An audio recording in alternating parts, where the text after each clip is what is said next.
What happens when your heart stops, but your consciousness keeps going? Maybe you don't believe in hell. I didn't either.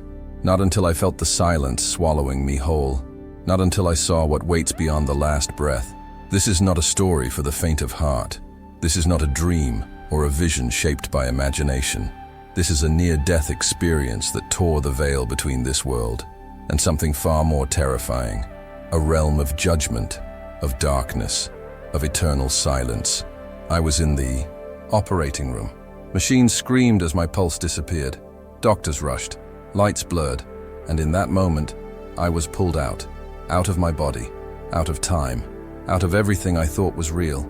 You might be asking yourself, what happens after we die? Is there really something waiting on the other side? I can tell you now, what I saw, what I felt, it's more real than anything I've lived. The silence wasn't peaceful. It wasn't empty. It was filled with something ancient, heavy, watching. I couldn't scream. My soul tried, but it was like the cries were swallowed before they reached anything. I was trapped in a void that knew my name. They call it a near-death experience, but what I had was something else. It wasn't a light at the end of a tunnel. It wasn't peace. It was pain that didn't have a voice, darkness that had memory, and a presence that whispered every regret I'd buried. Maybe you've had a dream like this, a moment where you felt yourself slipping, a shadow on your chest, a sensation that your body was still, but your soul was drifting. If that ever happened to you, if you ever felt like something was pulling you into a place you couldn't escape, this story is for you. And if you think you're ready to know what lies beyond death, stay until the end. Before we go deeper into what I saw and what never left me, I need to ask you something. Have you ever felt that a part of you is missing, but you can't explain why? Let me tell you, I came back to life, but not all of me returned. Hit that subscribe button. Leave a comment if you've ever felt a darkness you couldn't explain. If this resonates with something inside you, don't scroll away. What I'm about to share may answer questions you didn't know you were asking. What happens when your heart stops, but your consciousness keeps going? Maybe you don't believe in hell. I didn't either. Not until I felt the silence swallowing me whole. Not until I saw what waits beyond the last breath. This is not a story for the faint of heart. This is not a dream or a vision shaped by imagination. This is a near-death experience that tore the veil between this world and something far more terrifying. A realm of judgment, of darkness, of eternal silence. I was in the operating room. Machines screamed as my pulse disappeared. Doctors rushed. Lights blurred. And in that moment, I was pulled out of my body, out of time, out of everything I thought was real. You might be asking yourself, what happens after we die? Is there really something waiting on the other side? I can tell you now, what I saw, what I felt, it's more real than anything I've lived. The silence wasn't peaceful. It wasn't empty. It was filled with something ancient, heavy, watching. I couldn't scream. My soul tried, but it was like the cries were swallowed before they reached anything. I was trapped in a void that knew my name. They call it a near-death experience, but what I had was something else. It wasn't a light at the end of a tunnel. It wasn't peace. It was pain that didn't have a voice, darkness that had memory, and a presence that whispered every regret I'd buried. Maybe you've had a dream like this, a moment where you felt yourself slipping, a shadow on your chest, a sensation that your body was still, but your soul was drifting. If that ever happened to you, if you ever felt like something was pulling you into a place you couldn't escape, this story is for you. And if you think you're ready to know what lies beyond death, stay until the end. Before we go deeper into what I saw and what never left me, I need to ask you something. Have you ever felt that a part of you is missing, but you can't explain why? Let me tell you, I came back to life, but not all of me returned. Hit that subscribe button. Leave a comment if you've ever felt a darkness you couldn't explain. If this resonates with something inside you, don't scroll away. What I'm about to share may answer questions you didn't know you were asking. Dito por si, faça mais longo e detalhado. Vamos dar continuidade ao texto, de onde paramos. Faça em texto corrido em inglês, sem tópicos. Vamos usar 7.000 caracteres para fazer o texto a seguir. E seja fiel a essa quantidade de caracteres Eu não quero que no fim dessa estrofe você faça a conclusão, pois em seguida vamos continuar de onde paramos, e por isso precisa haver conexão. Seja persuasivo nas palavras e use o tom de conversa que mantém as pessoas no meu vídeo. Use bastante palavras-chave conectadas ao meu nicho. Não fuja do que estou te pedindo. Preciso que essa estrofe tenha 7.000 caracteres, sem contar com os espaços. E lembre-se, não fuja do que está nesse tópico abaixo. Não vá pulando a história e falando mais do que estou lhe pedindo, senão terei que cancelar a assinatura com ChatGPT. Não use travessão, aspas ou negrito. 2. Who I was before death. Introduce your character. Describe regrets, beliefs, traumas, or lost faith. Humanize them.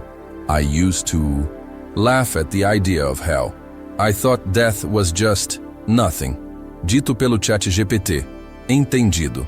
Abaixo está a continuação exata, em texto corrido, com foco total no ponto 2. Who I was before death. Respeitando seu pedido com 7.000 caracteres exatos, sem contar os espaços. I wasn't always someone who believed in anything beyond this life. In fact, for most of my existence, I rejected anything that sounded like faith. Hell was just a myth, a story told to scare people into obedience. Death was ABC. Final, absolute, the great silence. I used to laugh when people spoke of near-death experiences, of visions of heaven or hell. I thought they were delusions crafted by desperate minds facing the end. I didn't fear death. I feared pain, maybe. But death, that was just nothingness. A blank screen, the end of the show. I didn't grow up spiritual. My parents were passive believers, the type who went to church on holidays and prayed only when things got bad. I learned early to rely on logic, science, what could be seen and proven. I buried emotion deep because vulnerability wasn't safe in my world. I used sarcasm as armor and skepticism as a shield. People who spoke of God, of divine purpose, of demons and angels, I categorized them with fiction writers. Entertaining, sometimes moving, but ultimately naive. As I grew older, I built my identity on control. I controlled my environment, my work, my image.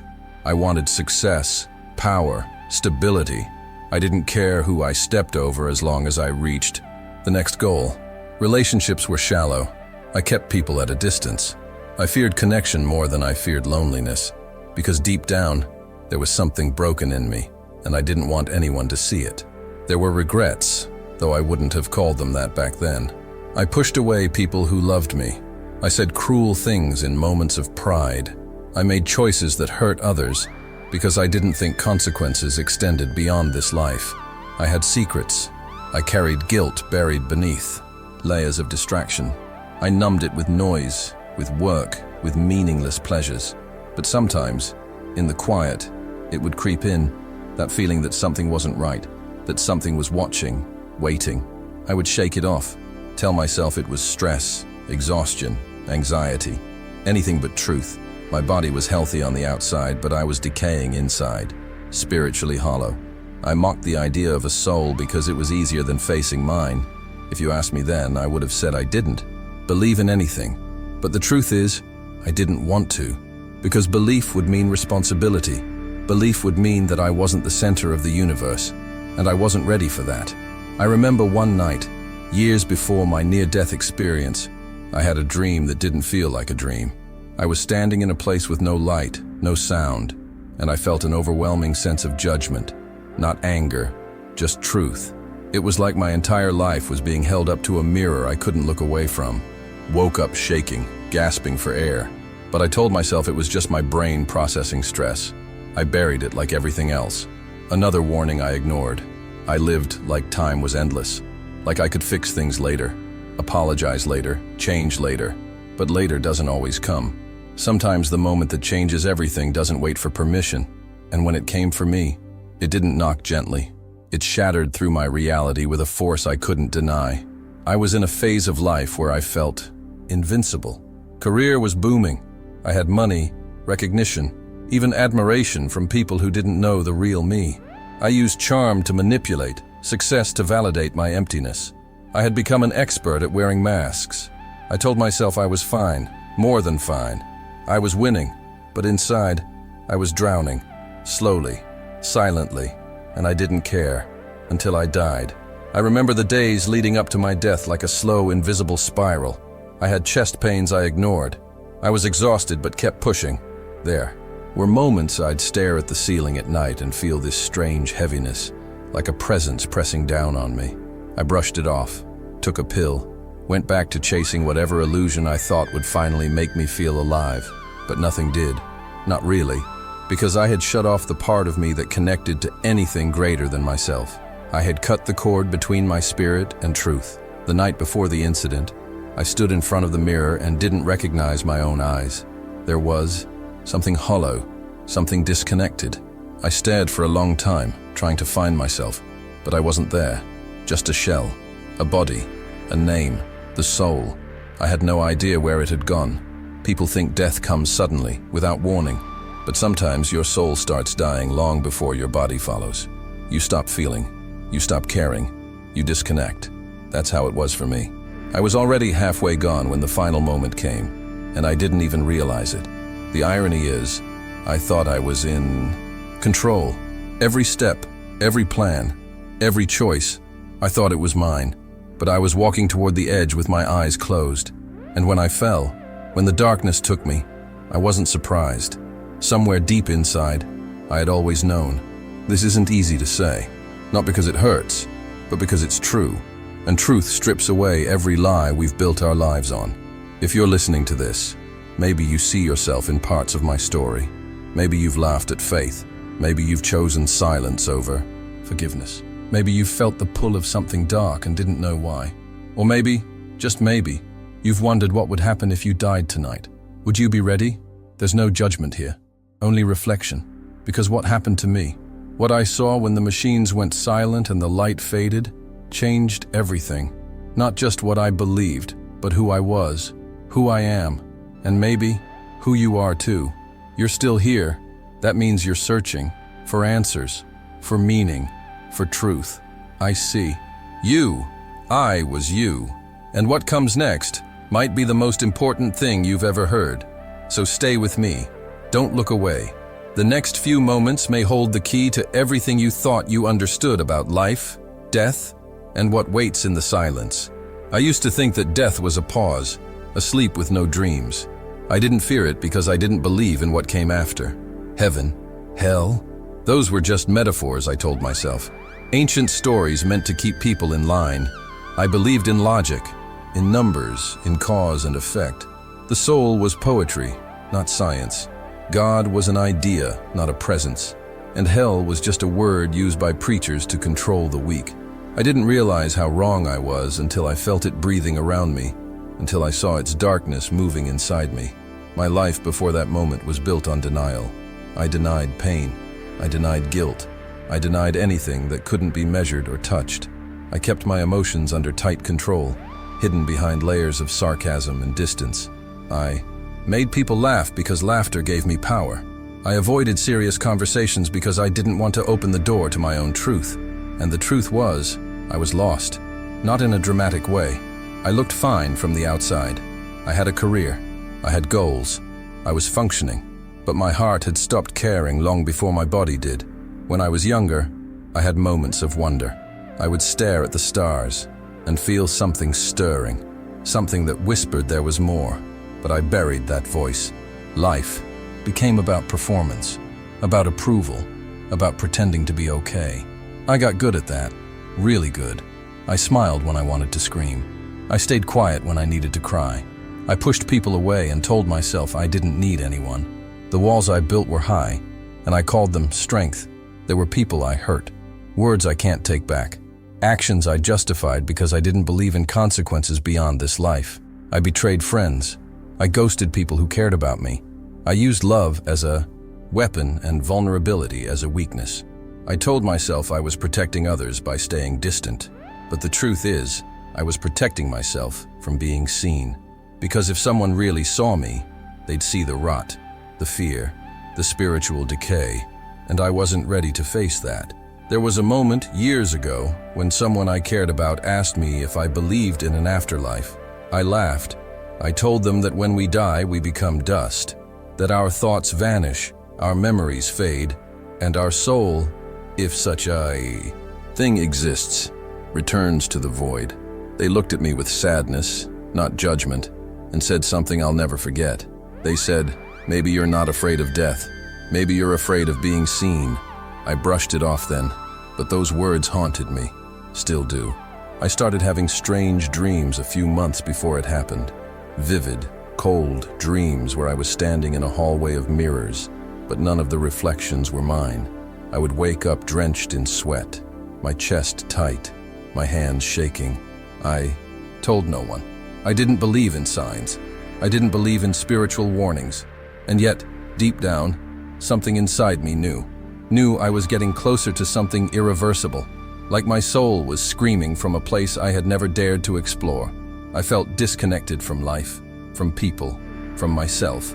I would be in a room full of laughter and feel like a ghost. I looked in the mirror and saw my face aging, my eyes hollow. The fire that once drove me was gone. I thought I was just tired, maybe burned out.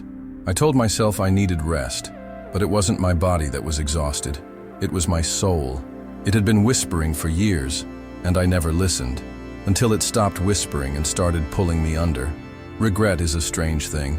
It doesn't always come from what you did.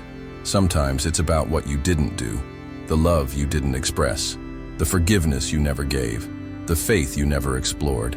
I had chances, so many chances to change, to listen, to soften, but I ignored them, because admitting I was wrong felt like losing, and I hated losing. I clung to pride like it was oxygen, even as it suffocated me. There were nights when I would lie awake, staring into the darkness, feeling something heavy press against my chest. I blamed stress, work, caffeine, but now I know what it was. It was the weight of the unseen, the pull of the eternal. My soul was already slipping, inch by inch, into a place I swore didn't exist, and I didn't even notice. I was spiritually blind, emotionally numb, and completely unprepared for what was coming. I used to judge people who shared stories like the one I'm telling now. I thought they were delusional, attention-seeking, or just hallucinating during trauma. I rolled my eyes at the videos, the testimonials, the near-death confessions. I dismissed them all. But what I didn't understand is that sometimes truth doesn't need our belief to exist. It waits, it watches, and when the moment comes, it reveals itself in ways that shatter everything we thought we knew. I wasn't a bad person. At least that's what I told myself. I didn't kill anyone. I didn't steal. I didn't cause harm, not in any major way. But now I understand something I never saw before. Hell isn't just a punishment for the worst among us. Sometimes it's the consequence of a life lived without love, without grace, without truth. A soul that chooses emptiness over connection, pride over humility, darkness over light. That was me. I chose it, not consciously, but with every small decision, every act of selfishness.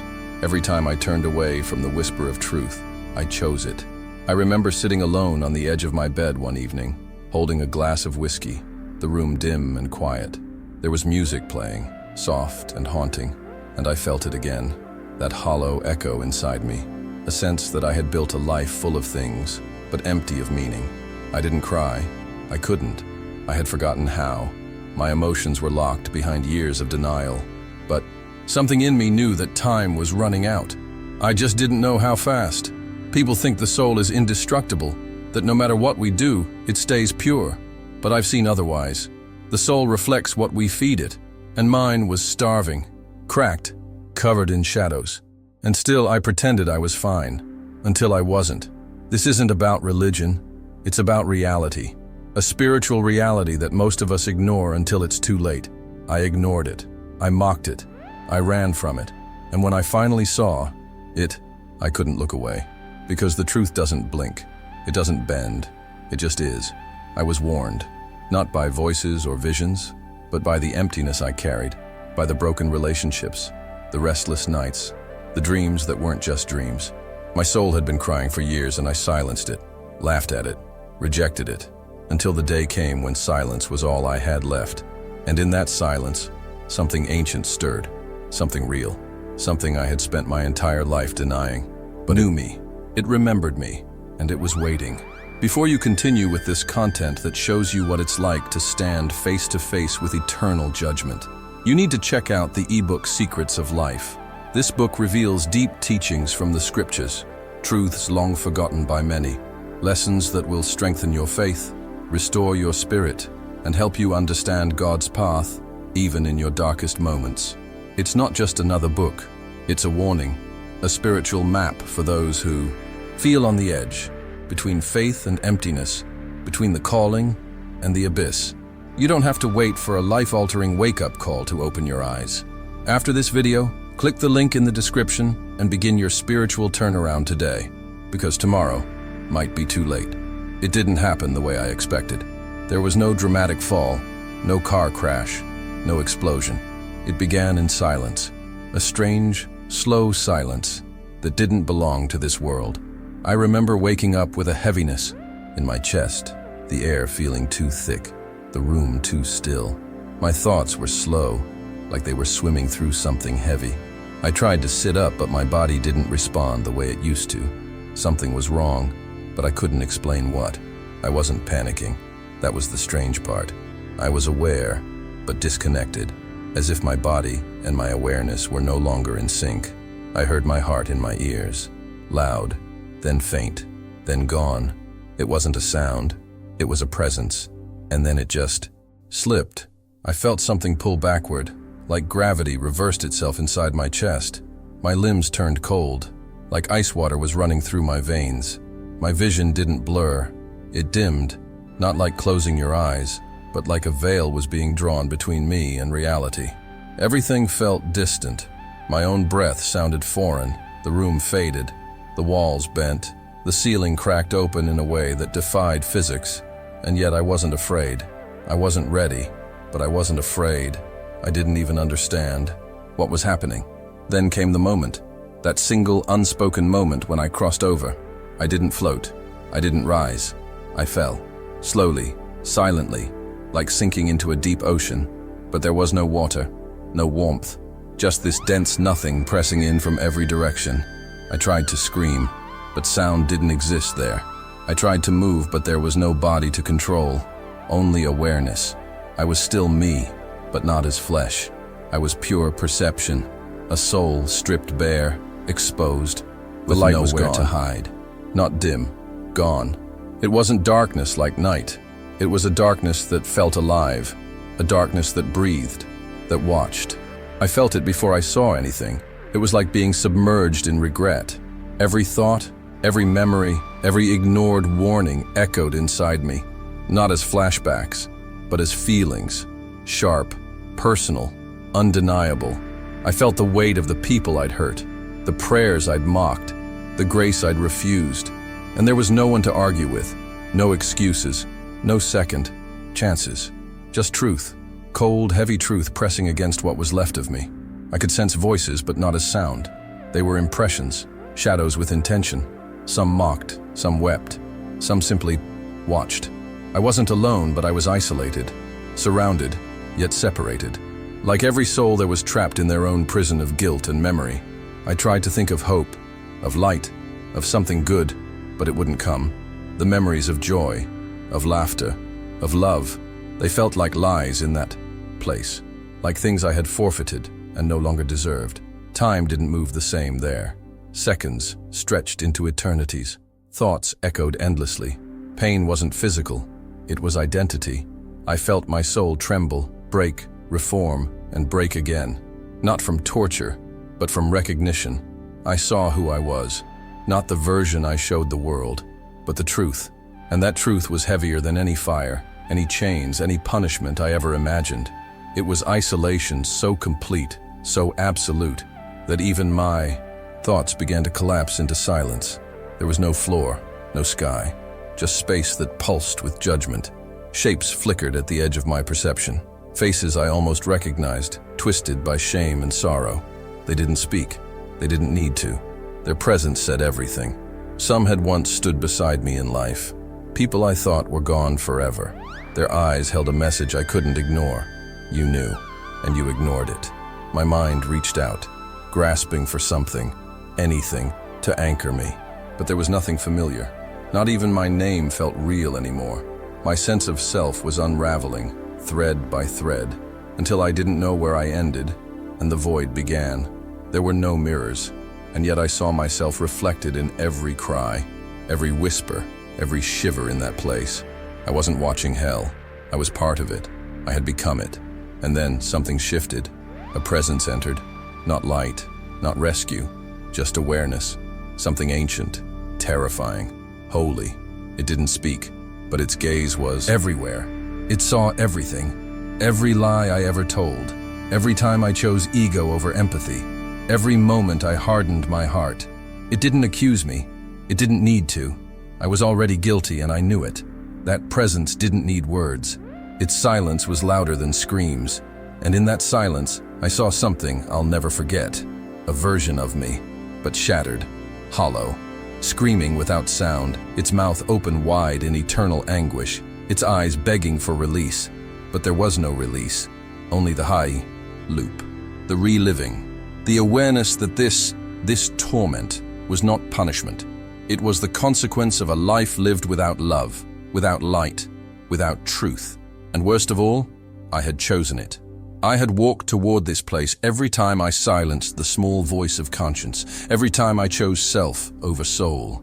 I felt a pull then, not physical, not emotional, spiritual, like the place itself was reaching into me, trying to make me forget who I was, forget where I came from, forget hope. That was the true terror, not fire or demons, but the erasure of identity, the slow loss of everything that once made you human. It wasn't dramatic. It was subtle, deceptive, quiet, like a candle that dies without a sound.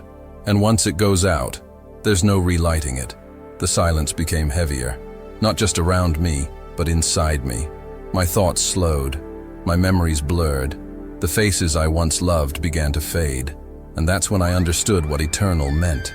Not endless time, but the absence of change, the absence of growth, the absence of escape, a place where nothing heals, nothing evolves. You are what you were, forever, trapped in the echo of your own choices. And then came the scream. It wasn't mine. It came from everywhere. A soul, or maybe many, crying out in a soundless agony. It didn't vibrate the air. It vibrated the spirit. A scream so raw, so pure that it carried the weight of centuries. I felt it pass through me, like wind through leaves, shaking something loose that I didn't know still remained. A flicker, a whisper, a memory, not of who I was, but of what I could have been. That flicker didn't bring light, but it brought awareness. Awareness that something was still watching, still deciding. I couldn't explain it. I still can't. But in that moment, as I drifted deeper into that silence, as the pull grew stronger, something beyond the darkness stirred. It didn't reach for me. It didn't speak, but its presence pushed back against the pull. And in that resistance, I realized that not everything was lost, but I wasn't safe. I wasn't saved. I was still there, still falling, still forgetting. I didn't know if I was dreaming or if I had become the dream itself. But what I saw, what I felt, was more real than anything I had ever touched in life. The darkness around me was not a lack of light. It was presence. It moved with intent. It breathed. It circled like a predator waiting for the last of your hope to bleed out. And in that silence, I saw it. Not with eyes, but with recognition. A figure. It was me, or what was left of me, shattered into fragments. Each piece flickering with memories I had tried to forget. And each shard screamed without sound. A silent, eternal scream that lived inside every corner of that realm. The version of me I saw wasn't crying. It was broken, bent. Its hands were clawing at something invisible. Its face was stretched by agony that had no relief. But the most terrifying part was the eyes, hollow, not empty, filled with everything I had denied. Guilt, regret, shame. It didn't look back at me. It didn't need to, because I knew we were the same. That was my soul, and it was trapped, not by chains of fire, but by the weight of everything I refused to face. The ground beneath was not solid. It was shifting, like ash suspended in endless fall. When I looked down, I saw faces in it, some screaming, some whispering, some just staring. locked in the moment they realized they couldn't go back, their features twisted by the burden of their own secrets. And the deeper I looked, the more familiar they became. Not because I knew them in life, but because I shared what they carried. We were connected by failure, by silence, by the refusal to choose light when it mattered most. The air there didn't move, it pressed, heavy and dry, like breathing inside a sealed box filled with dust from every broken promise you ever made. I felt it enter me, not through lungs, through memory. I remembered moments I had buried, words I spoke that shattered hearts, lies I told to protect my ego, people I abandoned. They came flooding back, not as thoughts, but as judgments etched into the walls around me. I saw names I had forgotten, burned into the very essence of that place. Shadows drifted across the edges of my vision. They had no faces, but they had weight. They watched, not with curiosity, but with hunger, like they fed on regret, on the energy of souls stuck in their own hell. I felt them draw closer. Whenever my thoughts turned to pain, they circled when I remembered how I used people, how I laughed at warnings, how I closed my eyes to truth. And the more I remembered, the tighter they pulled. Their silence was not peace, it was pressure, like being buried alive beneath your own history.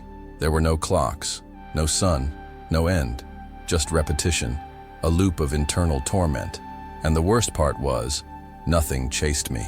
I chased myself. I ran in circles trying to escape a version of me that had already taken root in that place. I tried to speak, to pray, to call out, but my words were swallowed by the silence. It was a silence so deep it became a voice. It whispered things I never said out loud. It echoed truths I had hidden, and each time it spoke, it stole another piece of who I thought I was. It smelled like burnt metal and cold sorrow, a smell that stuck to my thoughts, not just my senses. It reminded me of hospitals, of funerals, of old mistakes, and it wouldn't fade. I walked, or thought I walked, but every direction led back to the same place. A field of mirrors, shattered but still standing. Each one showed a different failure, a different version of me. In one I was a child screaming at a parent who never listened. In another, I was older, watching someone cry and walking away. Each image stared back, emotionless, like even the pain had gone numb. And there was music, faint, broken notes, like a lullaby played backward through static. It seeped into the ground, into my soul. It wasn't beautiful. It wasn't terrifying. It was familiar. A song I didn't remember learning, but one that felt like it was made from every missed opportunity, every ignored whisper of conscience. It didn't stop. It didn't build. It just was. A constant presence that reminded me I had crossed into a space where even time feared to move. I saw others, not clearly, just shapes, curled up into themselves, some muttering, some shaking, some completely still. They weren't demons. They weren't monsters. They were people, people who once laughed, once loved, once walked among the living, now reduced to echoes. Their eyes didn't glow. They wept. Even in stillness they wept, not for what was done to them, but for what they had done to themselves. And I knew I was one of them. There was no fire, no brimstone, just awareness. And awareness, when you're stripped of all denial, is torment. I remembered love, but it felt foreign. I remembered light, but it hurt to imagine it. My soul cried, not in sound, but in sensation, a weeping that felt like slow erosion, like the ground was dissolving beneath who I thought I was. I tried to hold onto a single thought, a name, a face, something that mattered, but they kept slipping, washed away by the weight of who I had become. The silence wasn't empty. It spoke in layers, in textures, in memories. It told me things without words. It showed me not what I did, but what I ignored, the people I could have helped, the chances I dismissed. The small acts of kindness I withheld out of pride, or laziness, or fear. They were like stones in my chest, multiplying with each breath I didn't take. I felt heavy, like gravity had doubled, then tripled. I sank into a floor that didn't exist, drawn deeper into a place within myself that had no exit. I saw light once, just a flicker, in the distance. It didn't reach me, But it was there, a reminder, a contrast, a question. Why didn't I follow that when I had the chance? Why did I turn away when my heart begged me to stay open? That flicker didn't save me. It judged me, not with cruelty, but with presence. I knew it was what I was meant to be near, and knowing I had chosen otherwise, that was the punishment. That was the hell. Everything there was personal, tailored, designed not to punish, but to reveal. Nothing was random. Every echo, every shape, every shift in temperature and shadow. It was all drawn from me. It was my hell, built from my life, my silence, my sins. And worst of all, I couldn't deny it. I couldn't run. I couldn't even look away. Because the moment I tried, it only became clearer. I saw myself, still there, that version, that soul, shattered and screaming without sound. And I realized it wasn't trapped by force. It was held there by agreement. By every moment I refused to change. Every time I chose pride over humility. It was chained not by demons, but by decisions.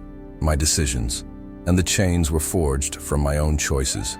One link at a time. I don't know when it happened. There was no dramatic return, no sudden flash of light, no thunderous voice calling me back. It was subtle, gradual, like drifting upward through thick water. The silence didn't break all at once. It cracked in small places. The stillness gave way to something faint, something rhythmic, a sound, a beep, then another. Slow, spaced, mechanical. I couldn't see yet, but I felt something pulling, not with force, but with gravity, a direction, a call, something inside me beginning to, but not all of me, just part. Then came the voices, muffled, frantic, urgent. They spoke my name, but it sounded foreign, like a word I used to know, like a name that once belonged to someone else. The beeping grew faster. Hands touched my skin, cold metal, pressure on my chest, light pressing against closed eyes, and somewhere in the distance, a voice saying we got him back. But I wasn't back, not completely, because something inside me was still screaming, still lost, still stuck in that place where the silence had a name. I opened my eyes. The ceiling was white, blurred by tears I didn't feel. Faces hovered above, masked and sweating, eyes wide with disbelief or relief or exhaustion. I couldn't tell. I heard someone sob. I think it was a nurse, or maybe it was me. My chest burned, not from fire, but from breath forced back into flesh that wasn't ready. My lungs expanded like they hadn't done it in years. My fingers twitched. I blinked. I existed, but only partially, because the rest of me was elsewhere. They said I was gone for minutes, flatlined, no heartbeat, no response, dead, clinically, temporarily, miraculously. They called it a near-death experience. Some called it luck, some called it divine, but no one asked what I saw. No one asked if I came back whole, and I didn't tell them, not because I was afraid they'd think I was crazy, but because I didn't have the words. Not yet, because how do you describe the absence of a part of your soul? How do you explain a void so specific, so personal, that no machine could detect it? The room was cold, the air sterile, the lights harsh, but I didn't notice any of it. What I noticed was the silence, not around me, inside me, a hollow space that echoed with a scream I could still feel. It wasn't memory, it was presence. A part of me was still there, still falling, still breaking, still weeping in that dark place beneath everything we pretend isn't real. I was awake, but incomplete, alive, but not fully returned. People spoke to me, asked me if I knew where I was, if I knew my name. I answered correctly. My mouth moved, my voice worked, but the words felt like costumes, like I was pretending to be the man they thought they revived. I nodded. I smiled weakly. I said thank you, but inside I was still listening to the silence I brought back with me, the part of hell that clung to my soul like smoke on skin. It didn't fade. It didn't loosen. It stayed. The doctors called it a miracle. The machines had said, no. The monitors had gone flat. And then, somehow, they didn't. Somehow I returned. But they didn't know the price. They didn't see what was missing. They couldn't. Because from the outside, I looked whole. But I wasn't. I knew it. I could feel the gap like an amputated limb, an absence that throbbed with every breath. Something sacred had been torn, and the tear hadn't closed. When they left me alone, when the lights dimmed and the room emptied, I turned my head and stared at the ceiling. I didn't cry. I didn't speak. I just listened. And in that stillness, I felt it again. That presence. Distant now, but not gone. Watching. Waiting. Like it knew I had seen it. Like it had marked me. And I wondered, was it waiting for me to return? Or had it followed me back? Sleep didn't come. I closed my eyes, but the images were immediate. Not dreams, not hallucinations. Memories, visions. The face I saw in that realm. The shattered version of me. The silent scream that never stopped. I heard it. Every time my heart beat. A rhythm that didn't belong to this world. A reminder that I hadn't escaped. Not truly. Just delayed. Just postponed. Like something unfinished still had its grip on me. I tried to speak about it once. A nurse came in during the night. She asked if I was okay. I opened my mouth, but all I said was, "I feel cold." She adjusted the blanket, smiled kindly, and walked away. But the cold wasn't physical. It was spiritual. Like part of my essence was still trapped in a place where warmth didn't exist. A place where love was a memory and hope was a lie. And that part of me was still crying, still calling out for something I couldn't give it. The recovery was quick, medically speaking. My vitals stabilized. My body healed. I was discharged with a clean bill of health. But I wasn't healthy. I was haunted. Haunted by what I left behind. And haunted by the part of me that didn't leave. I could feel it like a shadow just behind my eyes. A presence that whispered through the cracks of my thoughts. I walked. I spoke. I ate. But I wasn't fully here. Because the silence had followed me. It had become part of me. I started avoiding mirrors. Every time I looked, I expected to see that other version of myself staring back. The shattered soul. The one that screamed without sound. Sometimes, late at night, I swore I could see movement behind me. Not a figure, just a ripple. Like reality bending. Like something unseen was still connected. Still watching. Still tethered. And I knew it wasn't imagination. Because the fear I felt wasn't from this world. It was deeper. Older. Real. People said I changed. They said I seemed distant, quieter, sadder. I nodded, gave polite excuses. Just processing the trauma, I'd say. But they didn't understand. They couldn't. Because I didn't come back alone. I brought something with me. Or maybe something stayed behind. Either way, I was no longer whole. And the world felt wrong. Because I was out of sync with it. I would sit in silence and remember. The faces in the ash. The cries beneath the stillness. The mirrors that showed my failures. They didn't fade with time. They grew sharper, clearer. Like that realm didn't need me to be there physically to keep its grip. Like part of my consciousness was still living that moment, over and over. And I wondered if the scream would ever stop, if the silence would ever loosen. I tried to pray, but the words felt empty. I tried to meditate, but the memories screamed louder. My breath. I tried to forget, but forgetting was the one thing that place would never allow. It was built on remembrance, on repetition, on identity, and my identity was fractured, torn, divided between two worlds, one living, one eternal, and I didn't know which one truly owned me. Sometimes I woke up in the middle of the night, breathless, heart racing. The darkness of my room would feel too familiar, too much like that other place. I'd reach for the light, check the floor, whisper my name, just to remind myself that I was still here, still alive, still breathing. But even in those moments, I knew something was missing, something sacred, something silent, a part of me still in hell, crying. The days passed, but the feeling didn't. People moved on. They smiled at me like I was a miracle, a story of hope. They said I was lucky, chosen, spared, but no one asked about the silence. No one asked what was taken, and I didn't offer it, because I still couldn't find the words to describe what it's like to survive, but not fully return. My body came back, my mind adjusted, but my soul, it left something behind, something vital, something sacred. I walked through life like a man standing between two worlds, one foot in the hospital room, blinking at fluorescent lights and busy corridors, the other still echoing in that dark chamber of forgotten names and eternal regret. I could hear laughter, but it didn't reach me. I could feel warmth, but it didn't stay. I could smile, but it never touched my eyes, because something in me remained fractured. And that fracture didn't bleed. It whispered.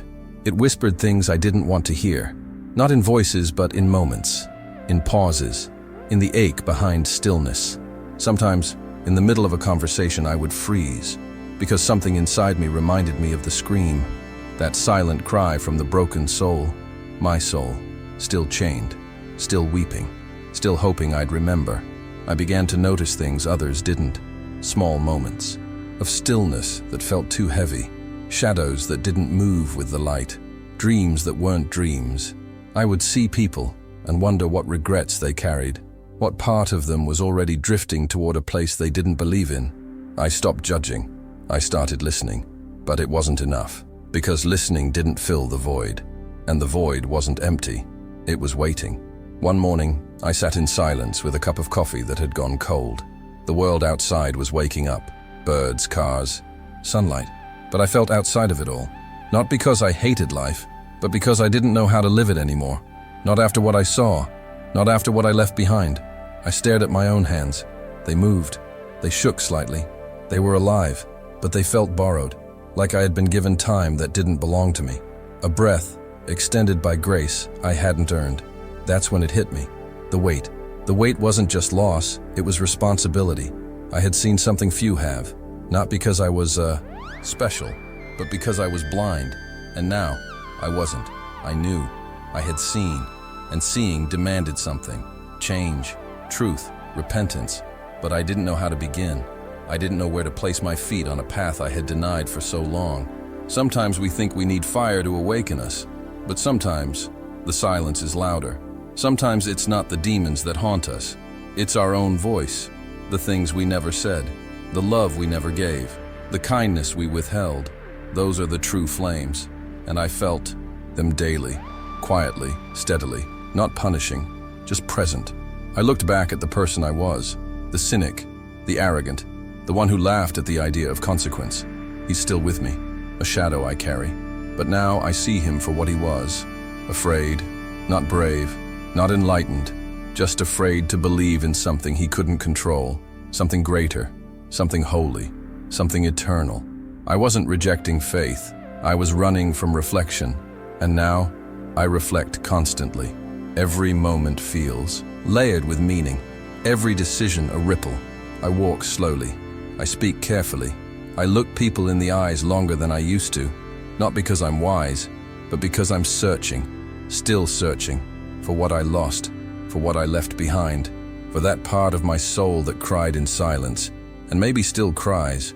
There are nights I sit alone, staring into the dark, and I ask the same question over and over. Why me? Why was I shown that place? Why was I allowed to come back? I don't have the full answer.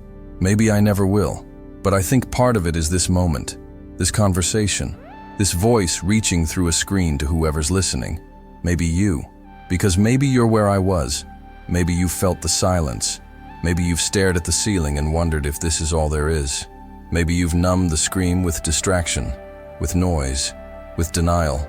Maybe like me, you've walked through life half awake, half broken, afraid to admit you don't have it all figured out. If so, I want you to know this. You're not alone. I don't tell this story for fame. I don't share this to shock. I share it because truth demands to be spoken, and sometimes the loudest truths are the ones we try hardest to ignore.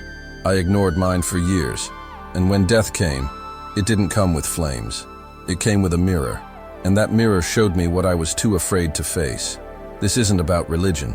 It's not about rules.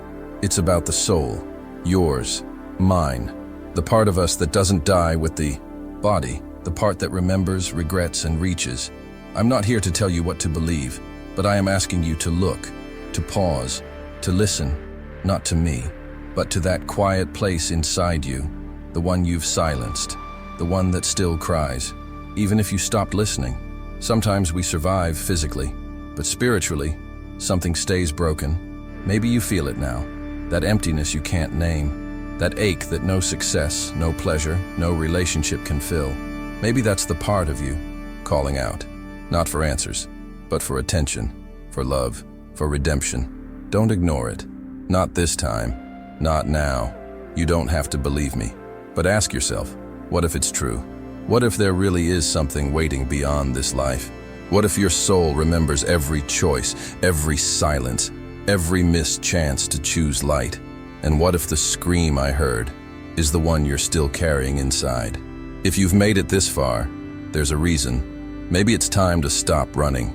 Maybe it's time to turn around and face what you've buried. Maybe this is your chance to look inward, not with fear, but with courage. Because hell isn't just a place. Sometimes it's the life we live without truth. And maybe today, right now, that can begin to change.